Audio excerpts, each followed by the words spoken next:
মানবিক পুলিশ পথ দুর্ঘটনায় আহত ব্যক্তির 30,000 টাকা উদ্ধার করে পরিবারের হাতে তুলে দিল ঘাটাল থানার পুলিশ।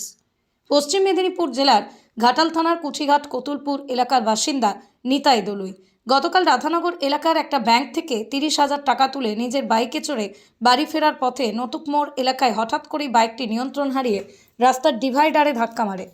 ঘটনায় আহত হন নিতাই দলুই। স্থানীয় সিভিক ভলেন্টিয়াররা আহত নিতাইকে উদ্ধার করা চিকিৎসার জন্য ঘাটাল মহকুমা হাসপাতালে ভর্তি করে।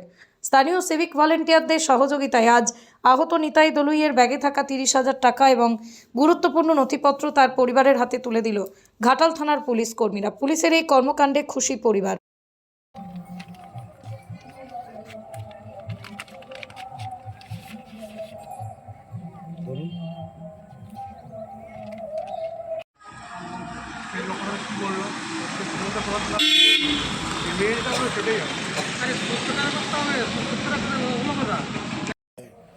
বাবার নাম কি? মদন দলুই, বাড়ি কোথায়? কতুলপুর।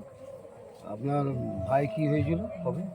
গতকাল ভাই হচ্ছে রাধানগর যায় টাকা তুলতে, সেইখানে টাকা তুলে বাড়ি আসছিল, রাস্তায় দুর্ঘটনা ঘটে, সেইখানে রাস্তায় পড়ে থাকে। এবারে কিছু মানুষ রাস্তায় চলাচল করার পর দেখতে পেল দুটো মানুষ পড়ে আছে, সেখানে তার দিকে তড়িঘড়ি করে নিয়ে যে ঘাটাল হসপিটালে ভর্তি করে। তারপরেই আমরা জানতে পারি যে ভাইয়ের টাকা আর হচ্ছে পাসবই, কত টাকা?